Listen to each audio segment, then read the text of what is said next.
Alléluia. Donc nous allons prendre nos Bibles à deux endroits. Le premier endroit, c'est Jean chapitre 20, à partir du verset 21 à 23. Jean chapitre 20, du verset 21 à 23. Ok, je lis, il est dit, Jésus leur dit de nouveau, la paix soit avec vous. Comme le Père m'a envoyé, moi aussi je vous envoie. Après ces paroles, il souffla sur eux et leur dit, recevez le Saint-Esprit. Ceux à qui vous pardonnerez les péchés leur seront pardonnés. Et ceux à qui vous les retiendrez, ils leur seront retenus. Et la deuxième parole, c'est Actes chapitre 2, le verset 1 à 4. Dit le jour de la Pentecôte, ils étaient tous ensemble dans le même lieu. Tout à coup, il vient du ciel un bruit, comme celui d'un vent impétueux. Et il remplit toute la maison où ils étaient assis. Des langues semblables à des langues de feu leur apparurent, séparées les unes des autres, et se posèrent sur chacun d'eux.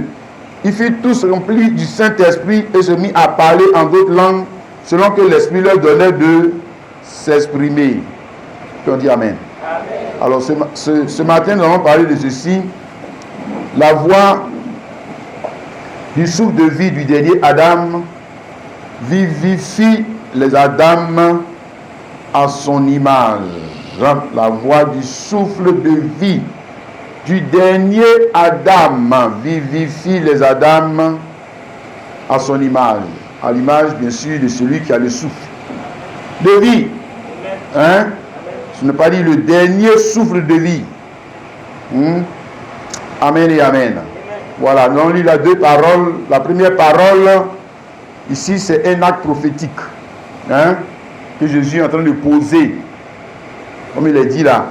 Hein, le verset 21, Jésus leur dit de nouveau, la paix soit avec vous, comme le Père m'a envoyé, je vous envoie.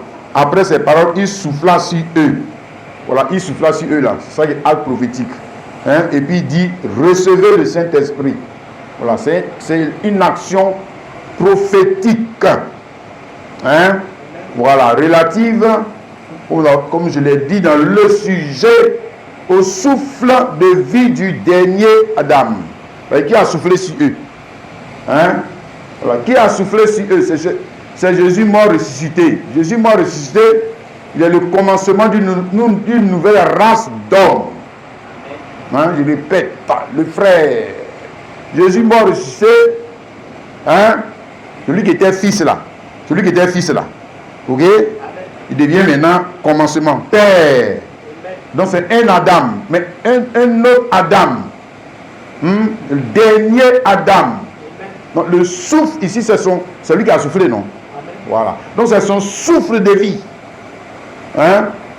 Voilà, pour vivifier qui? Les Adam. Les Adam, toi et moi. Nous là, on a Adam aussi. Hein? Amen. Voilà. Pour qu'ils soient transformés. Vivifier, ça dit donner la vie. Vivifier, c'est régénérer. Vivifier, c'est ressusciter. Ça, c'est le synonyme de vivifier. Hein? On dit vivifier, ça veut dire que le gars est mort puis on l'a ramené à la vie. On l'a vivifié. Hein? Régénérer, ça veut dire qu'il est né de nouveau. Hein? Il avait une première vie. Ce n'est pas suffisant. On va lui donner un second souffle de vie. C'est ça, naître de nouveau. Parce qu'il ne naît pas de nouveau avec le premier souffle de vie qu'il avait là. Non. Non. Hein? On dit il est une nouvelle créature. Ça veut dire qu'il respire fond, il respire là. Ce n'est plus le premier souffle de vie. Non. Non. Ce n'est plus ça. C'est un second souffle de vie.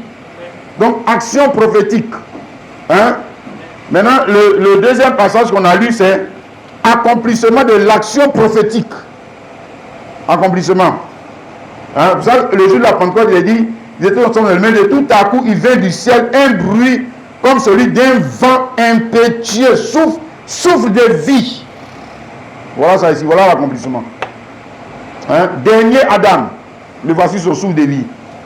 Ah oui? Comme il a dit là-bas, c'est-à-dire pour ne pas que tu lis la Bible comme les religieux. Oui, là-bas il a dit recevez le Saint-Esprit, ils ont reçu le Saint-Esprit. Et puis ici maintenant ils ont été remplis du Saint-Esprit, comme l'Assemblée de Dieu et les autres interprètent ça là. Non, ils n'ont pas reçu deux fois. Hein. Ils n'ont pas reçu deux fois. Hein. Première fois, c'est action prophétique. Deuxième fois, c'est accomplissement de l'action prophétique. Hein, où on dit qu'on prophétise et puis ça s'accomplit, non. Voilà, ça s'accomplit. Maintenant, il regarde l'accomplissement. Et puis, il ne vient pas me dire que c'est une troisième personne qui était revenue le jour de la Pentecôte. Qu'est-ce qu'il t'avait montré là-bas? C'est le souffle de vie. Lui, son souffle de vie. Lui. Jésus-Christ mort ressuscité. Hein? Le souffle de vie du dernier Adam. Ok? Qui est où? Le dernier Adam, lui, il est où? Toujours acte, hein? On reste dans acte 2 là. Acte 2 à partir du verset 32. Ça, c'est Jésus que Dieu a reçu. Nous en sommes tous témoins. Élevé par la droite de Dieu, il a reçu du Père le Saint-Esprit qui a été promis. Et il a répondu comme vous le voyez et l'entendez. Hein? Voilà. C'est-à-dire, lui, il est sur le trône. Hein? Il est sur le trône. Mais tu vois, non, c'est écrit de manière parabolique que tu peux comprendre. Non, il a reçu du Père du Saint. Mais le Saint-Esprit n'est pas une chose. Le Saint-Esprit n'est pas une chose. Le Saint-Esprit c'est une personne. Voilà, donc on dit il a reçu. C'est-à-dire quand il est mort ressuscité, il a reçu quel souffle de vie? C'est le souffle de vie là qu'il a soufflé. C'est le souffle de vie là qu'il a soufflé. Quand il est mort ressuscité là, il a reçu quel souffle de vie? Hein? Voilà. C'est pas le vent. Hein? C'est pas le vent. C'est un souffle. C'est le souffle de vie de qui? Jésus-Christ que Marie a mis au monde là. C'est le souffle de vie qui est là. Donc Marie même la souffle de vie comme ça. Hein? Joseph, ils ont ça là. Là, ils ont ça là. Oh. Ah. Vous voyez bien dit Bible, hein? Donc le souffle de vie du second Adam. Le second Adam, c'est ce qu'on a vu là. Lui, il est assis. Lui, il est assis sur le trône. Lui, il est assis. Et puis maintenant, il envoie son souffle depuis le trône, hein, qui souffle. Fou. Hein? Voilà. Le jour de la Pentecôte. C'est ça? Et puis maintenant, les disciples ont été quoi? Vivifiés. Ramenés à la vie. Résurrection. Pour qu'ils puissent faire quoi? On va le voir. Pour qu'ils puissent faire quoi? Pour qu'ils puissent vivre maintenant de son souffle de vie. De son souffle de vie. Hein? 1 Corinthiens 15, le verset 45 à 47. Il a dit, c'est pourquoi il a été écrit, le premier homme, Adam, devint une âme vivante. Donc, ici, le premier homme, Adam, parce que le mot Adam veut dire deux choses. Le mot Adam veut dire non propre, le mot Adam veut dire comment ça, non commun.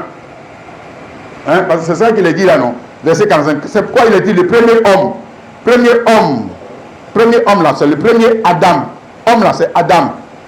Le premier homme, Adam. Donc, comme il ne peut pas écrire le premier Adam, ça va t'embrouiller. Donc, il a dit le premier homme, Adam. Sinon, c'est premier Adam. Hein? Le premier homme. Oh, Adam, c'est pas seulement un nom propre, c'est un nom commun. Toi aussi, tu es un Adam. Ah, tu n'es pas homme.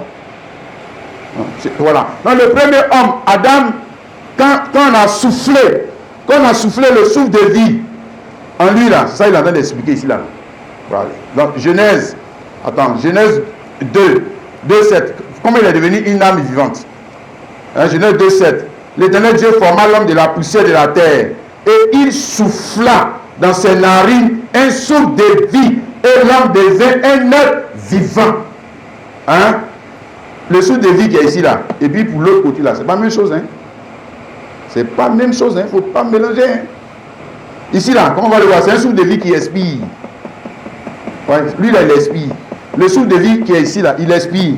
Voiture que tu as gagné dans ça, expire. Femme que tu as gagné dans ça, expire. Mariage que tu as gagné dans ça, expire. L'argent que tu as gagné dans ça, expire. Il expire avec le souffle. Tu vas mourir. Hein? Oh, lui, il expire. Il finit. Ok? Donc, revenons ici, 1 Corinthiens 15. Donc, on voit que le premier Adam, quel souffle? C'est-à-dire, c'est le souffle de vie là que ton papa t'a donné, non? Ah, lui, il a eu ça avec qui? Avec le premier Adam. C'est son souffle de vie. Hein? Mais ce souffle de vie, ne venait pas de Jésus-Christ. Il venait de l'Éternel. Il venait de l'Éternel, Le premier de toute la création, c'est ce souffle de vie. Ce souffle de vie qu'il nous a donné. Hein? Lui-même l'Éternel, on a vu dans les autres leçons, lui-même l'Éternel il avait déjà écrit un testament, ça veut dire qu'il allait expirer. Il allait expirer avec tous ceux qui ont son souffle de vie. Vous tous là, votre groupe là, vous allez dégager la scène. Vous allez sortir de la scène. Ne croyez pas en Jésus-Christ, vous allez voir ce qui va vous arriver. Vous allez voir. Ok? 1 Corinthiens 15, on continue de lire, 45. Le dernier Adam. Maintenant, le dernier Adam est devenu un esprit vivifiant. Ok? Donc, le premier, il est un être vivant, avec le souffle de vie qui expire, avec sa femme, avec ses enfants, avec sa voiture, avec son champ, avec ses bœufs, avec ses poulets, avec son mariage. Il y a une date d'expiration sur le produit qu'on lui a donné. C'est ça, le frère. Il y a une date d'expiration, ça va expirer. Fais le malin avec, mais ça va expirer. Quand la date d'expiration va arriver, tu vas voir dedans. Si tu pourras utiliser encore, tu vas voir. Maintenant, on nous dit que le dernier, c'est toi non, le dernier Adam, lui, il est devenu. Donc, il n'était pas. Mais avec sa mort et sa résurrection, il est devenu. C'est écrit, non? C'est devenu. On n'a pas dit il est devenu. Hein? Donc, avec sa mort et sa résurrection, il devient. D'ailleurs, on a mis esprit vivifiant, non? On a mis, oui, le Jésus que Marie a accouché, c'est un esprit vivifiant. Lui, il était esprit vivifiant. Il pouvait traverser les portes, il pouvait traverser les murs. Il n'était pas esprit vivifiant. Il était un Adam. Il était un Adam comme toi. Il était un Adam. Donc on parle ici de Jésus mort. Jésus mort ressuscité. Jésus mort ressuscité devient un esprit vivifiant. Ce qui est spirituel n'est pas le premier. Donc on parle de spirituel. N'est pas le premier. C'est ce qui est animal. C'est-à-dire Adam animal. Adam homme né des femmes. C'est un Adam, mais c'est un Adam animal. Ce qui est spirituel vient ensuite. Le premier homme tiré de la terre est terrestre. Le second homme est du ciel et c'est qui? C'est qui? Jésus-Christ. Mais attends, maintenant encore c'est qui? C'est qui? Le Saint-Esprit. Le Saint-Esprit. Ou bien, qui a soufflé? Le souffle de vie, c'était quoi? C'est pas le Saint-Esprit. Le second homme, il est spirituel. Il est esprit. Ok? C'est pour ça qu'on a dit que si un homme est né de nouveau, il ne peut entrer dans le royaume de Dieu. Hein? Ce qui est chair, ce qui est esprit. Hein? Voilà, ce qui est né de l'esprit est esprit. Ok? Tu me comprends mon frère chrétien. Alléluia. 2 Corinthiens chapitre 3, le verset 6. Il a dit, il nous a rendu capables d'être ministres d'une nouvelle alliance. Non de la lettre, mais de l'esprit. Car la lettre tue, mais l'esprit vivifie. Donc le souffle de l'esprit, la vie de l'esprit vivifie. Vivifie, mais ceux qui sont morts. Il ne vivifie pas les vivants. Il vivifie ceux qui sont morts. Ok? Donc le premier souffle de vie qu'on a reçu de par enfantement que tu connais là. Voilà. Hein? Celui-là, comme il a dit, il expire. Il n'est pas suffisant. Il n'est pas suffisant. Pour faire quoi? Mais pour faire la volonté de Dieu. Jamais. Jamais. Jamais. Jamais. C'est pour ça qu'il devait expirer. Parce qu'il n'est pas suffisant. Pour faire la volonté de Dieu. Autrement. Pourquoi? Le jour de la Pentecôte, il était nécessaire que Jésus-Christ s'ouvre sur eux. Pourquoi il ne pouvait pas faire l'œuvre avec? Il n'avait pas s'ouvert déjà. Hein? Pourquoi? Voilà, il faut répondre à la question là. Pourquoi était-il nécessaire que Jésus-Christ le souffle, et puis pourquoi il n'a pas donné le souffle avant qu'il arrive dans la royauté? Pourquoi il va donner ce souffle avant? Parce qu'il ne l'avait pas. Il ne l'avait pas. Non. Voilà, donc Jésus-Christ mort ressuscité, maintenant il est établi sur le trône. Il a hérité de tout. Il a hérité de l'esprit. Il a hérité d'un nouveau souffle de vie. Il a hérité, et puis maintenant, il souffle. Maintenant, la question est de savoir pourquoi était-il nécessaire que l'homme, les disciples de Jésus notamment, reçoivent le souffle de vie du dernier Adam qui, lui, il est assis sur le trône. Moi, je ne sais pas quand l'Éternel donnait le souffle de vie comme cela, au premier Adam, là, il était assis où-même. Il était où-même. Il était où? Il était assis sur le trône. Non, il était sur la terre, puis c'est à partir de la terre qu'il a donné le souffle de vie, tu sais ça, non? Quand il a fait le gars, il lui a donné une forme humaine, terrestre, et puis maintenant il a soufflé. C'est ce qu'on a vu, il a soufflé. Maintenant l'autre là, lui, le dernier Adam là, lui c'est depuis les cieux. C'est depuis les cieux. Il est sur le trône et puis il souffle. Maintenant, là il y a un problème. Tu dois chercher à savoir, mais pourquoi il était nécessaire? Parce que c'était nécessaire que les croyants, que l'Église, que toi-même, que les hommes reçoivent le second souffle de la vie qui est le souffle de la vie du dernier Adam, mort, ressuscité. Pourquoi? Parce que quelque chose est arrivé à l'homme et qui a fait que l'homme, pour ce qui concerne l'œuvre de Dieu, il n'a pas le souffle nécessaire pour le faire. Il n'a pas. Le premier souffle ne suffit pas. Luc 10, 30, je lis ça dans la parabole que Jésus a donnée ici. Jésus reprit la parole et dit, un homme descendait de Jérusalem à Jéricho. Il tomba au milieu des brigands qui le dépouillaient. Le chargeur de courir s'en allait, le laissant à demi-mort. Bon, toi, tu sais bien que c'est le péché, non? Voilà, dans lequel il est tombé et puis il est à demi-mort. C'est comme par exemple quelqu'un qui fait un accident ou bien qui se retrouve dans une situation où il a des difficultés à respirer. Donc, il est entre la vie et la mort. Qu'est-ce qu'on va faire? Puisqu'il ne peut pas respirer, qu'est-ce qu'on va faire? Donc il a besoin d'un autre souffle, il a besoin d'une oxygène, ça on dit oxygène. Donc on le prend, on le place en urgence, on le met, remettez-le rapidement. C'est qu'il va mourir, parce qu'il ne peut pas respirer lui-même, quelqu'un d'autre va respirer pour lui. Il prend le souffle de quelqu'un d'autre. Tu as compris, non? Oui. Je ne vais pas mourir. Et lui, il ne peut pas. Là où il est arrivé, il ne peut pas. Donc il faut le souffle, il faut l'assistance de quelqu'un d'autre. Il faut le souffle de vie de quelqu'un d'autre. Mais pour nous, ce n'est pas machine. Non. Ce n'est pas machine. Non. Ce n'est pas la même oxygène. Non. Donc c'est une autre oxygène. Et cet oxygène, c'est le souffle de vie de qui? De Jésus-Christ. Moi ressuscité. Jean 5, le verset 24.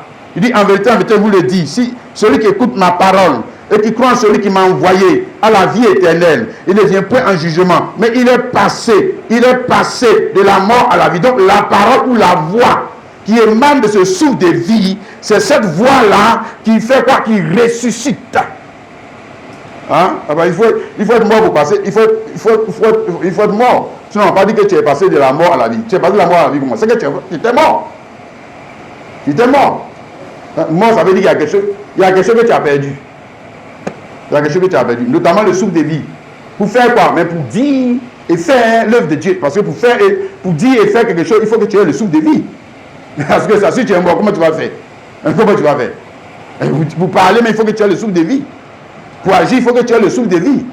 Maintenant, quand tu es mort, tu peux faire. Non, tu ne peux plus faire. Parce que le souffle de vie est parti. Donc, à partir de là, ça veut dire qu'on doit te sauver. Mais on doit te sauver comment? En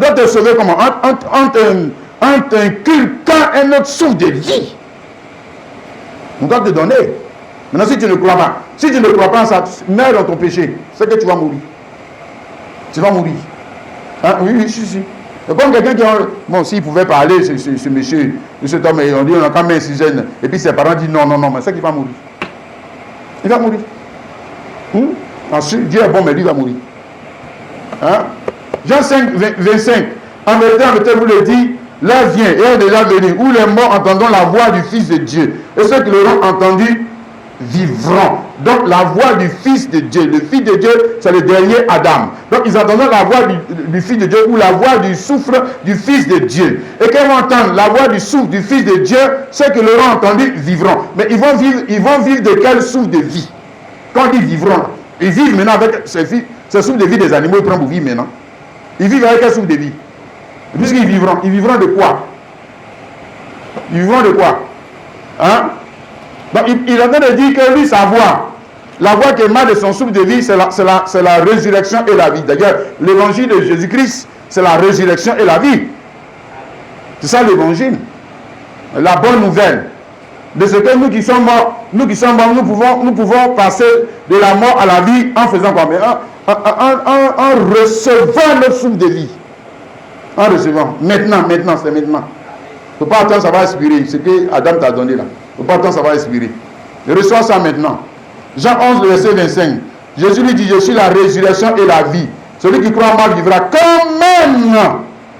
Il sera mort. Il vivra. Toujours la question est là. Il vivra de quelle vie? De quelle vie? C'est de quelle vie il va vivre maintenant? Même vie là. Même souffle là. Même voix là. Même tradition là. Même chose qu'il était dans lequel il était et puis maintenant qu'il est mort là. C'est ça, de ça qu'il doit encore vivre. Non. Tu as mal saisi. Tu as mal saisi. Hein, les frères et la sœur. Alléluia.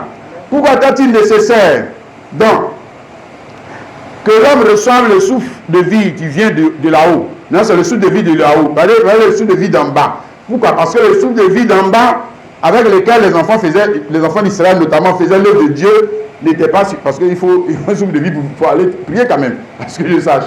Hein? Voilà, il faut un souffle de vie. Voilà, donc le souffle de vie avec lequel ils ont de faire l'œuvre de Dieu là. Ils ont de faire l'œuvre de Dieu là, c'est pas suffisant. C'est pas suffisant. Hein? Et je te dis, mon frère, ma soeur, que le souffle de vie que nous avons reçu des papas et des mamans n'est pas suffisant. Pour connaître Dieu, pour parler comme Dieu, pour agir comme Dieu, non, c'est pas suffisant. C'est pas suffisant. Et puis, ce qui est grave même, c'est que ce souffle de vie là, il expire. Non, il expire. Il y a date d'expiration dessus. Il y a date d'expiration qui est écrit dessus. Et oxygène qu'on t'a donné là, mariage qu'on t'a donné là, il y a date d'expiration dessus.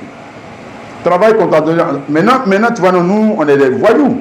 Nous, on est des voyous. Parce que les gars, on a mis date d'expiration dessus. Il dit que c'est pas bien grave. Mais que si ça périme, je vais utiliser le médicament quand même. Ah bon, fais. Même avec le médicament, fais. Fais. Tu vas voir ce qui va t'arriver. Fais. Essaie. Hein? S'il y a date d'expiration dessus. Donc, Nom chapitre 10, le verset 1 à 2. L'Éternel parla à Moïse et dit, fais-toi 2 trompettes d'argent et tu les feras d'argent battu. Elles te serviront pour convoquer la convocation de l'assemblée et pour le départ des camps. Le verset 10. Dans vos jours de joie, donc on sonnait les trompettes dans les jours de joie. Dans vos fêtes, ils sonnaient les trompettes. À vos nouvelles, ils sonnaient les trompettes. Vous sonnez les trompettes. En offrant vos sacrifices, ils sonnent les trompettes. Vos holocaustes, ils sonnaient les trompettes. Dans la conversion de l'action de grâce, ils sonnaient les trompettes. Et elles vous mettront en souvenir devant votre Dieu. Je suis l'Éternel, votre Dieu. Maintenant, ils sonnaient les trompettes. C'est avec quel souffle ils sonnaient les trompettes là? Ils sonnaient les trompettes là. C'est avec quel souffle on sonne trompette? C'est avec quel souffle? Hein? Et puis ils sonnaient les trompettes là pour dire quoi? Pour dire quoi? Parce que le son de la trompette, c'est ce qu'il a dit dans vos jours de fête, dans vos jours de quoi? Même le départ, pour faire ceci, pour faire cela, pour faire ceci, faire cela, on devait sonner de la trompette. Mais on sonnait de la trompette numéro 1, avec un souffle de vie. Et puis, c'était les sacrificateurs qui sonnaient de la trompette. Ils sonnaient de la trompette avec un souffle de vie, le souffle de vie qu'ils avaient hérité du premier Adam. Pour dire quoi? Pour dire quoi? Hein? Notamment le jour de la Pentecôte. C'est ça qu'ils ont sonné de trompette, puis ils ont dit dans vos jours de fête. Hein? Pour dire quoi? Pour dire aux enfants d'Israël, venez adorer l'Éternel comme vos pères. C'est ça que ça veut dire. C'est ça que ça veut dire. Donc tant que tu écoutes pour eux là, tes pieds vont aller dans une direction. Tant que tu écoutes leur souffle de vie, la voix de leur souffle de vie là, tes pieds iront tous dans une direction. Si tu écoutes aussi pour les musulmans, tes pieds iront dans une direction. Si tu écoutes aussi pour les bouddhistes, tes pieds, c'est souffle de vie, ils parlent, à ce que je sache. Ils parlent, ils enseignent. Oui. Si tu écoutes aussi les gens de ton village, à le même souffle de vie, tes pieds iront dans une direction. Tes pieds iront dans une direction. Mais tes pieds n'iront jamais dans la bonne direction. Jamais, jamais, jamais, jamais, jamais. Jamais. Jamais. Jamais. Jamais de la vie. Hein? Mon frère et ma soeur, pourquoi? Ce que je te dis là, non. Parce que le souffle de vie là, la voix qu'on fait entendre, mais quelle soit la voix, au sens figuré, parce que la trompette c'était la voix de Dieu. Mais au sens figuré, même trompette, ils sont dans le vieux pom pom pom pom pom pom là. ça veut dire qu'ils ne sont pas en train de parler la parole de manière précise et correcte. Faux. C'est faux. C'est faux. Ce qu'ils ont dit là, même le jour de la Pentecôte, ce qu'ils étaient en train de dire, c'est que leur père avait dit, eux-mêmes venaient de dire là, la date d'expiration de ce culte, la date d'expiration de ce culte a été arrivée avec Jésus-Christ. C'était expiré. Ce qu'ils ont venu faire là, c'était expiré. C'était expiré. Hein, oui? Quand Jésus, on a parlé le dimanche dernier là, non? Quand Jésus meurt et ressuscite, ça veut dire quoi? Ça veut dire que la première alliance est finie. Parce que la première alliance avait une date d'expiration. Hein? La date d'expiration de la première alliance, c'était la mort de Jésus. C'est-à-dire le jour que Jésus meurt, c'est fini. Je te répète, la première alliance là avait une date d'expiration. La date d'expiration de la première alliance, qui était dans la première alliance, c'était la mort de Jésus. Et sa résurrection. Luc 23, le verset 48. Jésus s'écria d'une voix forte, Père, je mets mon âme en tes mains, et en disant ces paroles, il expira. Non, Jésus aussi a expiré. Ouais, si. Mais il n'a pas expiré comme le sorcier du village. Non. Hein? Il n'a pas expiré comme les Abraham. Non. Hein? Voilà. C'est comme toi et moi. C'est comme toi et moi. Un jour, le souffle de vie qu'on a reçu de papa là, comme je dis, il y a date d'expiration dessus. Il va expirer, mais moi et toi là, on ne va pas expirer comme les païens. Jamais. Parce que notre papa Jésus, mais il n'a pas expiré comme un païen. Jamais. Il n'a pas expiré comme le mouton du sacrifice de la Tabaski. Jamais de la vie. Jamais. Hein? Donc quand il a expiré, ici là, le mot expiré qui est ici là, ça veut dire que la loi a expiré. C'est ça que ça veut dire. Hein, monsieur?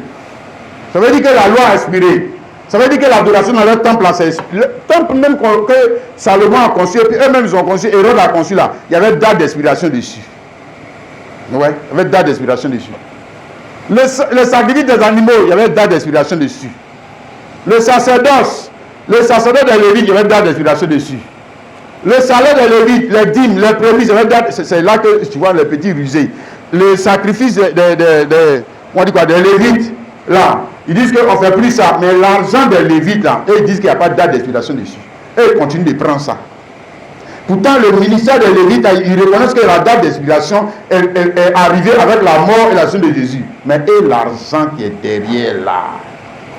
Pourquoi vous prenez l'argent des gens là? Ça n'a pas expiré aussi. Avec Jésus-Christ. Hein? Votre micro là, j'ai l'impression qu'il ne prend pas bien. Hein? Trouvez-moi un autre. Voilà. Donc ici, dans...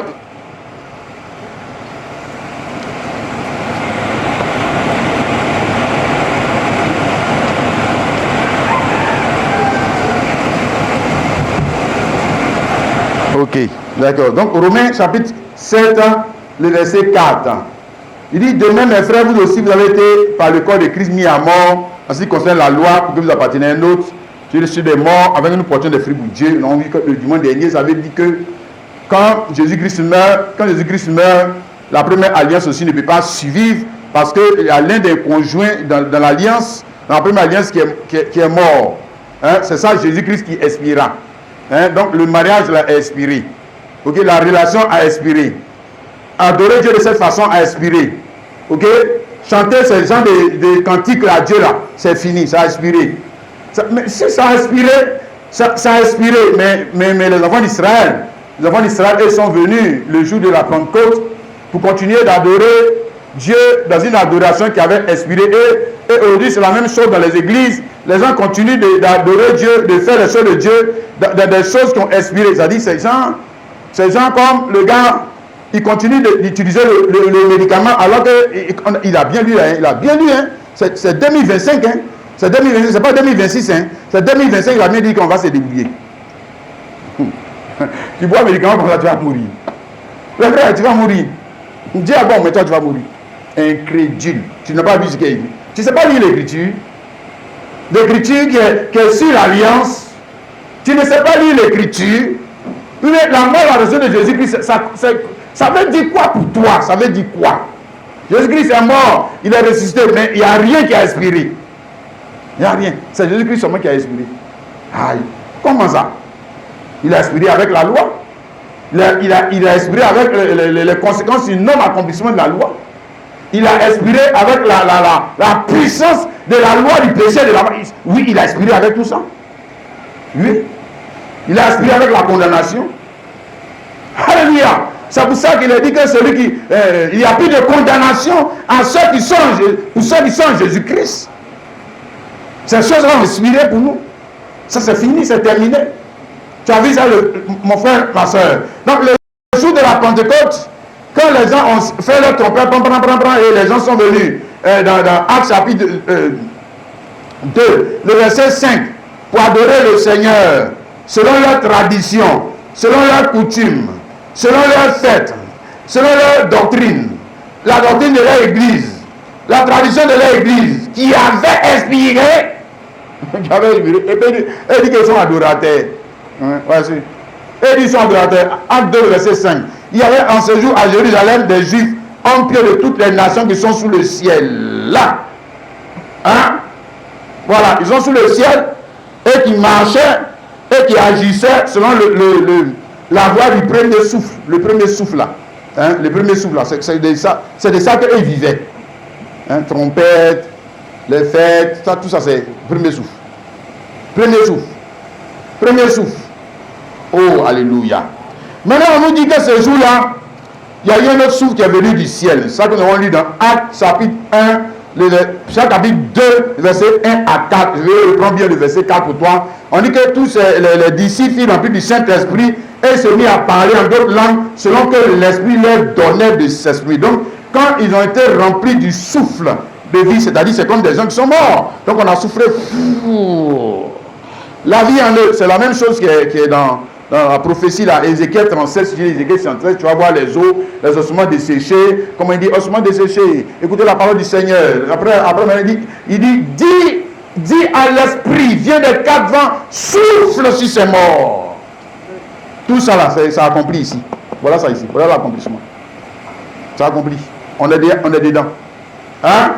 Voilà, maintenant, quand l'esprit entre en eux, on dit que l'esprit leur donnait de s'exprimer. Donc, ce qu'il disait là, la voix qui sortait d'eux, ce n'était pas la voix du souffle qu'ils avaient reçu de leur père. Non.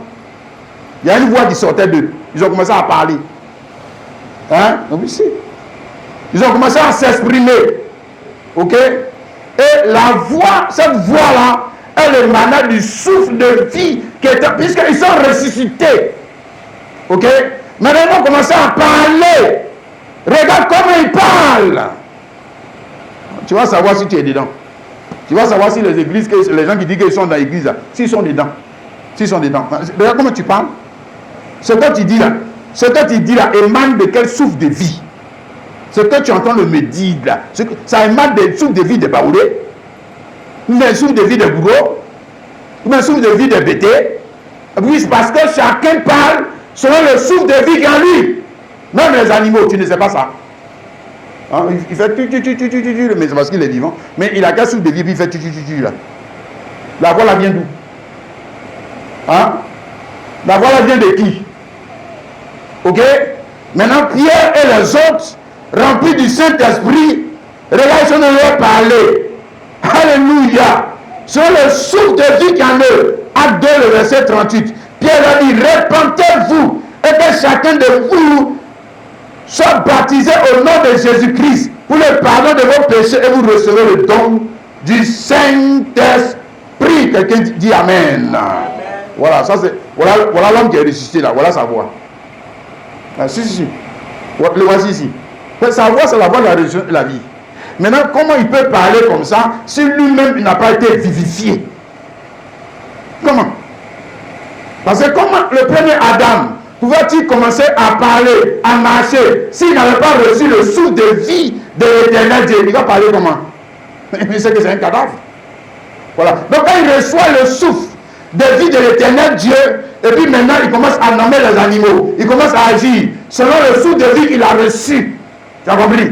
Et quand il a vu sa femme, il a dit, voici, celle qui est hors de maison, selon le souffle de vie qu'il a reçu. Il a commencé à parler. Mais quand on arrive à les enfants d'Israël, selon le souffle de vie qu'ils ont reçu, il devait sonner de la trompette pour inviter les gens à venir adorer à la Pentecôte, à la Pâque, à la fête de Sukkot. Mais c'était selon le souffle de vie qu'ils avaient reçu. Alléluia. Ils sont venus pour adorer. Mais ce jour-là, il y a un autre souffle de vie qui est venu d'en haut. Qui est venu d'en haut. Maintenant, la voix du souffle. Au travers des hommes vivifiés. Au travers des hommes régénérés. Au travers des hommes qui sont régénérés à l'image du dernier. Ici, là, c'est le langage. C'est le langage des hommes qui sont à l'image du dernier Adam. Regarde comment ils parlent. Regarde comment ils vivent. Hein? Les autres, là, tu vois, les gens de tradition, ils ont retenu seulement Saint-Esprit. Ils ont retenu seulement parler en langue. Chaque Pentecôte, on va venir parler en langue. Mais et la parole qu'ils ont parlé là, tu n'as pas entendu? Vous êtes encore dans la Trinité, parler en langue. Vous êtes encore dans les bêtises, parler en langue. Mais c'est le parler en langue seulement vous avez vu ce jour-là. C'est ça seulement vous avez entendu. Vous n'avez pas vu les actes. Est-ce qu'ils parlaient comme des juifs? Hein? Est-ce qu'ils agissaient comme des juifs? Est-ce qu'ils adoraient comme des juifs? Et pourquoi est-ce qu'ils adoraient de cette manière? Parce qu'ils avaient été vivifiés par l'esprit vivifiant du dernier Adam, qui est lui là où? Sur le trône. Sur le trône. Sur le trône. Oh, alléluia. C'est bon, mon frère, ma soeur. Maintenant, ça veut dire que le jour de la Pentecôte, ici, le acte 2 là, le jour de la Pentecôte, de l'acte 2, il y a eu deux sons de trompette. Hein? S'il y a deux sons de trompette, la première trompette, c'est ce qu'on a lu là. Hein, c'est qui était entre les mains des hommes.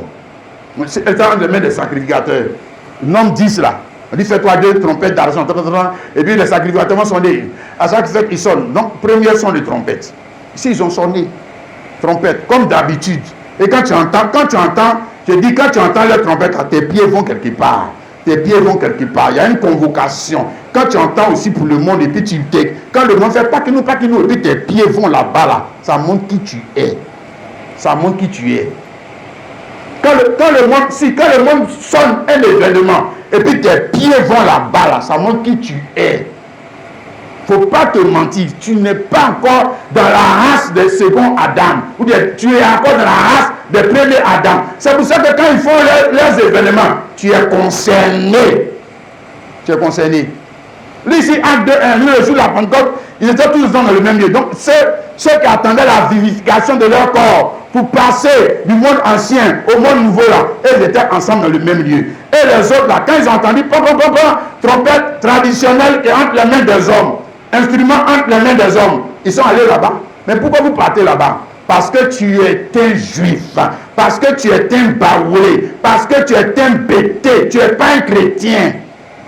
Oui, tu es un Ivoirien. Pour l'instant, tu es un Ivoirien. Tu n'es pas un chrétien. Pourquoi ça te concerne? Pourquoi ne es-tu pas à l'écart de cet événement? Hein? Pourquoi tu dis que tu es chrétien? Et puis tu écoutes toujours la voix de la trompette traditionnelle et maintenant toujours du même souffle traditionnel. Pourquoi? Pourquoi tu écoutes ça? Pourquoi tu te sens concerné? Hein? Tu te sens concerné parce que tu es comme eux. Vous êtes même chose. Si autrement, ce qu'ils font là, ça ne va rien te dire. Ça va rien te dire. Regarde. Ça c'est le premier souffle. Le premier souffle. Alléluia. Qui fait entendre une voix traditionnelle. Tu me comprends, le frère et la soeur? Amen. Ensuite, il y a eu l'autre trompette. Hein, l'autre trompette, Romains 6, le verset 13. Il dit, ne livrez pas vos membres au péché comme des instruments d'iniquité, mais donnez-vous vous-même à Dieu comme étant vivants, de mort que vous étiez, et offrez à Dieu vos membres comme des instruments de justice. Donc ici, quand quelqu'un il est vivant, de mort qu'il était, regarde, il devient quoi? Un instrument. L'autre aussi, quand il est encore mort, il est aussi un instrument. Si il est un instrument. Donc les trompettes qu'ils utilisaient, c'était de la prophétie. Mais on parlait des hommes qui sont entre les mains de qui? C'est entre les mains de qui? Voilà. Instrument entre les mains de quelqu'un.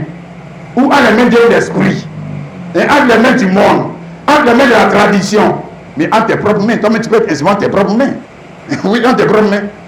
Oui, c'est. Voilà. Donc, on est tous les hommes sont des instruments. Ok? Maintenant, instrument là, ça veut dire qu'il va faire entendre une voix, notamment une trompette. Il doit faire entendre une voix. Et la voix qu'il va faire entendre là, c'est le souffle de vie de quelqu'un d'autre. De quelqu'un d'autre. Ah ouais, parce que j'ai jamais vu une trompette, je jouais seul. Parce que ça, voilà, et trompette c'est un instrument à vent, instrument à souffle de quelqu'un, ok, qui maîtrise l'art de jouer la trompette, ok. Tu as compris, non, le frère? Donc pour eux là, ils étaient des instruments entre les mains des hommes qui étaient allés dans les écoles pour apprendre à jouer la trompette. Cette trompette donne toujours un son quoi? Traditionnel. Monsieur, tu sais pas ça? Toujours. Il n'est pas dans la révélation, il n'a qu'à aller apprendre à jouer ça. Il n'a qu'à apprendre à aller à jouer ça dans l'école de Baptiste. Il va venir donner son Baptiste. Tu crois qu'il va donner quel son? Oh, il faut jouer avec ça. Joue avec ça. Hein? Voilà, donc les apôtres étaient des instruments. Ça, tu peux comprendre ça, mon frère chrétien. Ils étaient des instruments. Donc, dès lors que le souffle de vie est venu en eux, donc maintenant, ils sont maintenant sous la maîtrise, sous la seigneurie. Alléluia. De qui? Jésus-Christ. Maintenant, instrument. Ils parlaient selon que l'Esprit leur donnait de s'exprimer. C'est écrit. Ils parlaient selon que l'esprit leur donnait, ils ne s'exprimaient pas selon que la tradition leur donnait de s'exprimer. Non, selon que l'intelligence leur donnait de s'exprimer. Mais ils parlaient selon que l'esprit leur donnait l'intelligence de s'exprimer. Je le lis encore, acte 2, 4. Il fut tout rempli du Saint-Esprit et se mit à parler en d'autres langues, selon que l'esprit leur donnait de s'exprimer. Maintenant, c'est pas fini. Hein. Maintenant, toujours, l'esprit leur donnait de s'exprimer. Quand on a posé question à Pierre, Pierre a dit, repentez-vous. Selon que l'esprit, c'est l'esprit qui parle toujours. Hein. Maintenant, tu vois, le petit rusé de Trinitaire. Il dit que non, là, c'est Pierre qui parlait. Moi, et ici, la verset 4, là, c'est qui parlait? Non, ici, là, qui parlait? C'est l'esprit. Maintenant, verset 38, qui parlait? Non, c'est Pierre. C'est ça. Continuez dans la voyousie. Continuez dans le banditisme. Continuez. Hein? L'autre côté, c'est l'esprit qui lui donne à s'exprimer. Acte 38. Non, ça, c'est lui-même Pierre qui a train de parler. Voilà, c'est ça. C'est ça. C'est Pierre. Lui, il est instrument de les mains de quelqu'un. Depuis quand une trompette se joue elle-même? Depuis quand? Depuis quand une trompette peut se jouer elle-même? Donc, il faut qu'il y ait un souffle de vie derrière. Alléluia. Maintenant, le souffle de vie qui est derrière, là, tu peux la reconnaître, tu peux reconnaître ce souffle de vie par la voix. La voix qui vient. Ok? Comme ce matin, je te fais entendre une voix. Voilà, mais la voix qui fait entendre là, elle émane de quel souffle de vie? De laquelle? Voilà. Ça doit être selon que l'esprit me donne de m'exprimer. Si ce n'est pas ça là, c'est qu'ils essaient de vous tuer. Oui, si. Ils essaient de vous tuer. Ils essaient de vous égarer. Si ce n'est pas la voix de celui, parce qu'il est sur le trône. Il est sur le trône. Et puis maintenant, l'instrument qui est sur la terre, c'est à partir de cet instrument qu'on va entendre sa voix.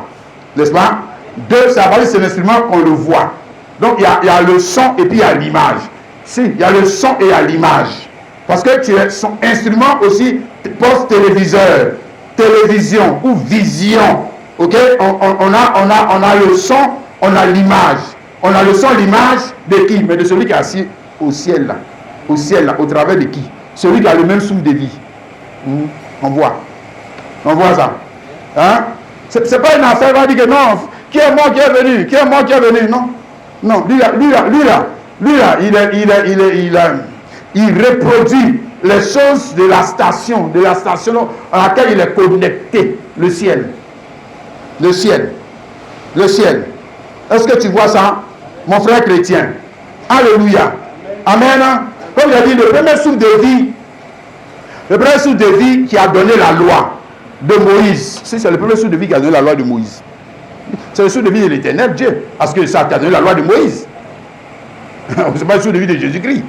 Voilà. Le premier souffle de vie a donné la loi de Moïse. Et le premier souffle de vie qui a donné la loi de Moïse nous a donné une loi qui doit expirer dans le temps. Parce que le premier souffle, Moïse n'a pas expiré. Mais quand Moïse a expiré, est-ce qu'il a expiré avec la loi? Moïse est mort, la loi était là. Un président pour n'être toujours là. Ok? Parce que j'ai dit que la date d'expiration, c'est Jésus-Christ. Amen. Donc la loi qui a été donnée par le premier souffle de vie avait une date d'expiration. Amen. Maintenant, la vie qui vient du souffle de vie de Jésus-Christ n'a pas de date d'expiration. Non. N'a pas de date d'expiration. Parce qu'on parle de vie éternelle, monsieur. Hein? Vie éternelle. On dit que Jésus-Christ est le même hier, aujourd'hui et éternellement. Amen. Par contre, on n'a jamais dit que Moïse était le même hier, aujourd'hui et éternellement. Ça n'arrive pas. La loi était la même hier, aujourd'hui et éternellement. Non, ça n'a aucun sens. La loi ne peut pas être la même hier, aujourd'hui et éternellement. Pourquoi? Parce que le souffle de vie qui a donné la loi, c'était une souffle de vie dans laquelle vous avez une date d'expiration. Ok? Amen. Alléluia. Donc les enfants d'Israël, c'est moi, tu vois, c'est ça qui devient truc. Les enfants d'Israël, au jour de la Pentecôte, eux, ils étaient en train de faire quelque chose qui avait expiré. Hein? Ils étaient toujours dans ce qui avait expiré. Amen. C'est comme aujourd'hui, il y a beaucoup de gens qui sont encore dans des choses qui vont expirer. Parce que quand tu vas mourir, la chose que tu utilises, pour laquelle tu te glorifies là, lui aussi, il va expirer. Ouais. Il va expirer. Il y a une date d'expiration. Il y a une date d'expiration. Parce que le souffle de vie qui a créé cette chose, cette maison, le souffle de vie qui a créé cette voiture, le souffle de vie qui a créé ce portable, c'est un souffle de vie qui doit lui-même expirer. Maintenant, comment lui peut créer quelque chose qui ne veut pas aussi expirer? Ah! Toi aussi. Comment? Pour qu'il puisse créer quelque chose qui ne va pas expirer, il faut que lui-même il ait un souffle de vie qui n'expire pas. Qui n'expire pas. C'est à partir de là que tu peux créer. Donc quelque chose qui ne va pas expirer. Par l'Éternel, tu avais un souffle de vie qui va expirer. Parce que lui-même il avait déjà un testament avant de créer l'homme. Avant de créer l'homme. Donc il y avait une loi qui allait expirer. Et tout ça allait expirer dans le testament. Ça veut dire que tu dois mourir. Est-ce que je sache? Le testament allait entrer en vigueur avec Jésus-Christ. De même, la loi allait expirer avec la mort de Jésus. Toujours ça revient toujours à la mort de Jésus. Tout revient à la mort de Jésus. Hein? Expiration. Alléluia. Amen. Donc ils sont venus, oh mon Dieu, ils sont venus adorer Dieu dans des choses qui ont expiré, le médicament a expiré, votre salut a expiré, votre bénédiction a expiré, et puis même vous êtes encore dedans. Mais ça va expirer, c'est mort. Vous êtes dans la mort. Vous êtes dans la mort, vous allez voir dedans. Ne quittez pas là-bas. Vous êtes dans la mort. Hein? Alléluia. Alors que le jour de la Pentecôte, Pierre et les autres ont fait entendre une autre voix. C'était une voix différente quand même. C'était une voix nouvelle quand même. C'était quelque chose qu'ils n'avaient jamais entendu. Les Juifs n'ont jamais entendu. Nom de Jésus-Christ. Soyez baptisés au nom de Jésus-Christ. Ils ne connaissent pas ce genre de choses. Ils étaient encore dans le nom de l'Éternel. Ils étaient encore dans la fête de l'Éternel. Ils étaient encore dans la loi de l'Éternel. Ils étaient encore dans la paix de l'Éternel. Ils étaient encore dans le temple de l'Éternel. Hein? L'apôtre a dit que ça a expiré. Répentez-vous. Parce que ça a expiré. Ça a expiré. C'est fini. Hein? Alléluia. Et ils leur ont montré que maintenant on était dans le temps de l'accomplissement des promesses faites au Père. Hein? Ici dans Actes chapitre 2, le verset 17. Le verset 17 à 18. D'abord. Donc, dans les derniers jours, dit Pierre, dit Dieu, j'ai demandé mon esprit sur tout chair. Vos fils et vos filles prophétiseront. Vos jeunes gens auront des visions. Et vos vieillards auront des songes. Oui, sur mes serviteurs, sur mes servantes. De ce jour-là, j'ai demandé mon esprit. Et ils prophétiseront. Verset 21. Alors, quiconque invoquera le nom du Seigneur sera sauvé. Verset 38. Il va te révéler le nom du Seigneur. Pierre leur dit, répentez-vous. Et que chacun de vous soit baptisé au nom de Jésus-Christ et non plus au nom de l'Éternel. Elohim. Il y avait dit que nous. Quoi, ça là, ça a expiré. Non, la puissance de ce nom a expiré. L'autorité de ce nom a expiré. Parce que le pouvoir a changé. Le pouvoir de l'Éternel Dieu a expiré. A expiré. C'est terminé. Regarde, Pierre dit quand l'esprit est descendu, c'est pour ça qu'il a dit que c'est pas possible. Pierre ne peut pas dire ça. Il ne peut pas dire ça s'il n'a pas un autre souffle de vie. Il ne peut pas dire ça. Mais c'est qu'il va dire la même chose que les Juifs. Il va dire la même chose que les Juifs. Lui, un bon Juif. Il a été élevé dans les traditions. Moi, comme quelqu'un qui a été élevé dans une école coranique, il va dire quoi? Il va venir te dire quoi? Tu dis que Dieu, il va dire que c'est Allah. Il va commencer à te dire qu'il y a un autre Dieu que Allah. Non, c'est ce qu'il va te dire. Ce n'est pas le souffle de vie qu'on lui a donné. Alors, tu veux que lui te donne quoi? Si Dieu ne lui vient pas en aide, est-ce que ces deux pieds, peuvent prendre le chemin d'un lieu de culte chrétien? Jamais de la vie. Jamais de la vie. Il ira toujours dans la même direction que la voie du souffle de vie qui lui dit. C'est ça qu'il ira faire. Ok? Mais le souffle de la Pentecôte, il n'y a pas seulement parler en langue, messieurs. Il y a une nouvelle direction. Une nouvelle direction. Pierre montrant aux Juifs que la promesse avait été faite au Père, parce qu'il a raison de se moquer. Il dit que non, c'est la promesse qui avait été faite au Père, on eu l'accomplissement dans quoi? Dans la mort et la résurrection de Jésus. C'est ça qu'il avait dit. Voilà. Donc la promesse était faite au Père. Le Père avait eu des promesses relatives à la date d'expiration de la loi, à la date d'expiration des choses. Et que ces choses allaient expirer quand Jésus-Christ allait mourir et ressusciter. Et Pierre a dit que mais c'est ça qui est arrivé. C'est pour ça que vous avez vu le souffle de vie qui est venu en nous. C'est pour ça qu'on vous dit que de vous repentir. Ici, Actes chapitre 13, le verset 32. Et nous vous annonçons cette bonne nouvelle, que la promesse à nos pères, Dieu l'a accomplie pour nous, leurs enfants. En recevant Jésus, selon qu'il est écrit dans le psaume 2e, tu es mon fils, je t'ai engendré aujourd'hui. Donc, la promesse qui a été faite au Père, c'est accomplie pour nous. D'abord, c'est Paul qui parle. La promesse qui est faite au Père, le Père Abraham, Isaac, Jacob et les Moïse, tout ça, c'est le Père. Mais la promesse, ça, c'est accompli. Pour nous, leurs enfants, quand Jésus-Christ est mort et ressuscité. Maintenant, promesse faite au Père, c'est accompli pour les enfants et les enfants continuent de faire ce que les pères faisaient. C'est que les enfants sont des incrédules. Les enfants sont des incrédules. Ce n'est pas des croyants. Ce n'est pas des croyants. Ils continuent de faire la même chose. Toi aussi. Promesse faite au Père, promesse est accomplie. Et puis toi, tu es encore dedans. Tu continues d'espérer. Non, ça veut dire qu'on change l'adoration. La promesse est faite, la promesse faite au Père, c'est accomplie pour que les enfants ne fassent pas ce que leur Père avait fait. Oui. Pour que les enfants n'aillent pas dans la même direction que leur Père. Oui. Pour que les enfants ne vivent pas du même souffle de vie que leur Père. Oui. Pour que les enfants n'adorent pas le même Dieu que leur Père. Oui. Pour que les enfants ne fassent pas le même sacrifice que leur Père. Oui. Oui. C'est ce que ça veut dire. Autrement, dans ce cas-là, pourquoi Pierre leur dit de se repentir? Il n'a pas se repentir de quoi? Se repentir à ce que ça se détournait de quelque chose qui ne plaît pas, qui ne plaît pas à Dieu. Qui ne plaît pas à Dieu. Et pourquoi ça ne plaît pas à Dieu? Mais puisque maintenant la date d'expiration est arrivée et tu veux prendre encore le même médicament.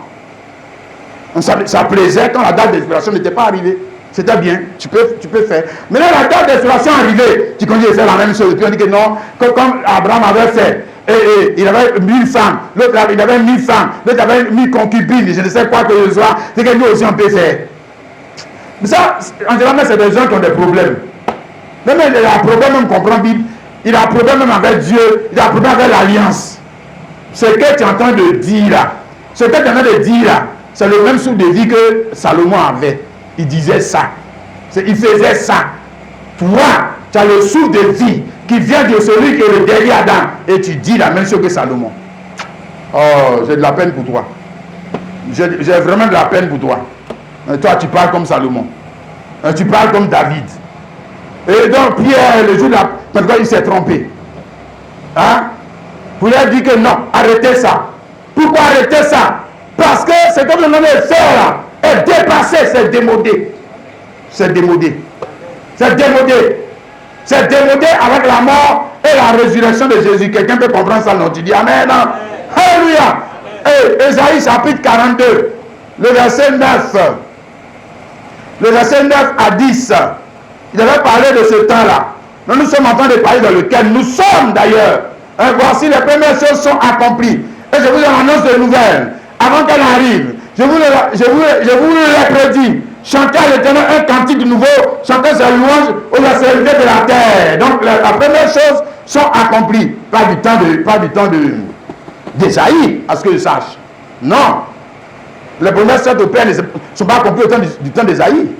Non. D'ailleurs, même si tu lis le chapitre 42, le verset 1er dit que voici mon serviteur, que je soutiendrai mon élu. Donc on parle du temps où ce serviteur achève son ministère. Mais qui est ce serviteur? Hein? Voilà. Nous, on sait que c'est Jésus-Christ. Merci. Le serviteur, c'est Jésus-Christ. Donc, qui vient rendre service. Qui vient nous rendre service, notamment le service d'un second souffle de vie. Parce que le premier souffle de vie que nous avons, il y a une date d'expiration dessus. Ça va finir. Et puis, les choses que tu as créées avec ce souffle-là vont finir. Ça va finir. Un jour, tu vas aspirer. Un jour. Un jour. Tu vas aspirer. Même souvent, même, tu n'as même pas encore aspiré. Tu n'as même pas encore aspiré, même ta date d'expiration de la beauté, même en train de finir. Comment tu ne te regardes pas? Tu ne te vois pas. Tu ne te vois pas. Comme tu étais jeune avant, puis tu es maintenant. Tu ne vois pas même que la date d'expiration de la convoitise, même en train de partir. Tu es en train de t'approcher. Ça t'approche de ça. Ça t'approche de toi. Tu crois que tu vas rester tout jeune? Tu crois? Et tous les garçons, quand tu vas passer, vont te dire maman, jolie maman. Tu crois que un jour tu vas vieillir. Et vont dire que la vieille là, le vieux là, hein, le vieux là, mais nous emmène. Le vieux qui vous emmène, il est un jeune homme. Parce que le souffle de vie que ce monsieur, et que toi et moi nous avons reçu, ce souffle de vie là, il y a une date d'expiration sur les choses. Il y a une date d'expiration. Mais ça, on ne peut pas le nier. Bon, au moins que tu sois un chrétien, tu dis, moi je m'en fous. Mais ta date d'expiration, c'est en train d'approcher. Hein? C'est pour ça qu'il était important que Dieu nous donne un nouveau souffle de vie.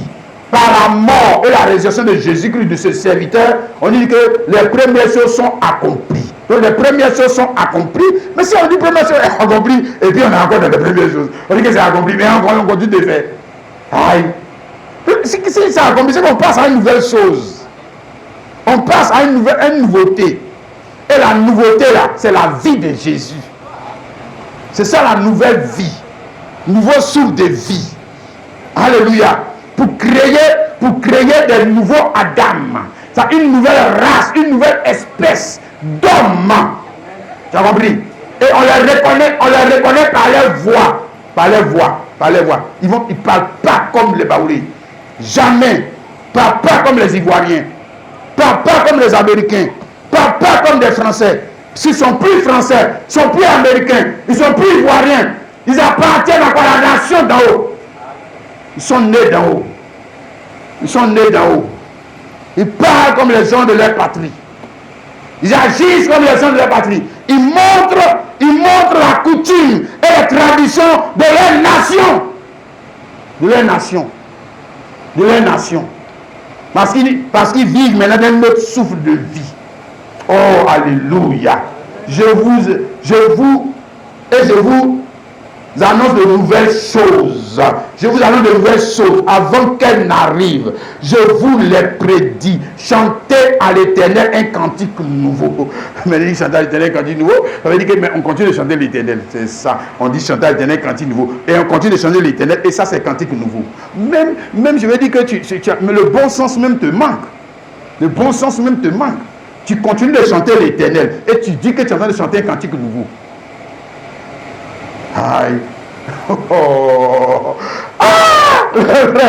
Non, tu n'es pas en train de chanter un cantique nouveau, hein? Non, hein? Non, tu n'es pas en train de chanter un cantique nouveau.